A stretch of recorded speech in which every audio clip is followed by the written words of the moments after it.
মা, তোমার বৌমা দেখো কি অবস্থা, বলছে এখন শর্টস পরবে, পরে সিনেমা দেখতে যাবে। তো ও পড়বে না তো কি এই বয়সে আমরা পড়বো? ওর যা ইচ্ছে ও তাই করবে, আমার কোনো আপত্তি নেই। আর তুইও একদম আপত্তি করবি না বাবু, বলে দিচ্ছি। মা, কি রে বল। এই তোমার বৌমা দেখো, বলছে আজকে আবার হোটেলে খাবে গিয়ে বাইরে।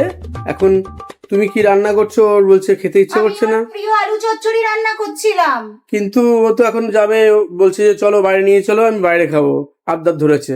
কি বলি বলো তো, এখন কি আবদার এরকম করলে ভালো লাগে বলো? আরে কোনো ব্যাপার না, ওর বয়সে আমি কত আবদার করেছি। তোর বাবা আমাকে কতবার নিয়ে গেছে, বাড়ির খাবার খাবো না বলেছি যখনই। ও কোনো ব্যাপার না, ওকে নিয়ে যা। আর এটা যে রান্না করেছি আমি খেয়ে নেব। ওকে বলিস ভালোভাবে আজকের দিনটা এনজয় করতে, তোরা দুজনে ঘুরে আয়। মা, আরে দেখো তো কি সমস্যায় পড়েছি তোমার বৌমাকে নিয়ে। কি হলো রে আবার তোদের? আরে এই তো 3টে বছর হয়ে গেল বিয়ের, বলো। হ্যাঁ, তো এবার পাড়া প্রতিবেশীও বলছে, আত্মীয় স্বজন মাসিরাও বলছে যে একটা বাচ্চা কাচ্চা আর কবে নিবি। তো তোমার বৌমা তো কিছুতে রাজি হচ্ছে না, এখন নেবে না বাচ্চা। তো কি সমস্যা পড়েছি, লোকের কাছেও মুখ ছোট হয়ে যাচ্ছে, কি যে করি আর ভালো লাগছে না।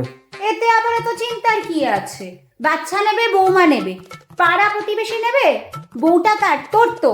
তোর বউয়ে যদি না চায় এখন 3 বছর হোক আর 5 বছর হোক, ওর যখন ইচ্ছা হবে ও তখনই নেবে। ওর শরীর, ওর ইচ্ছা। মা, বল রে। আরে তোমার বৌমা আবার দেখো কি আবদার ধরেছে, কি বলবো বলো তো। আজকে শনিবার, হ্যাঁ, তা আজকে আমাদের নিরামিষ হয়।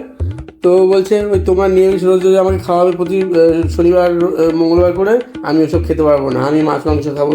তোমাদের ইচ্ছা মতো সব কিছু আমার খেতে হবে নাকি বলো তো? এগুলো ভালো লাগে? বাড়িতে সবাই তো একটা নিয়ম আছে, দীর্ঘদিন ধরে হয়ে আসছে। ও এখন এই বায়না শুরু করেছে। তো তুই ওকে জোর করছিস কেন? ওর যেটা ইচ্ছে ও খাবে। ও হয়তো বাপের বাড়িতে খেতো না নিরামিষ, অনেকেই খেতে পারে না। আমি ওকে বিয়ের আগে খেতাম।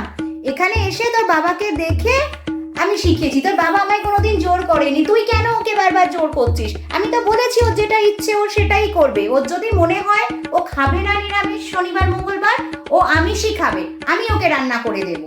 একদম তুই অশান্তি করবি না বাবু সবকিছু নিয়ে।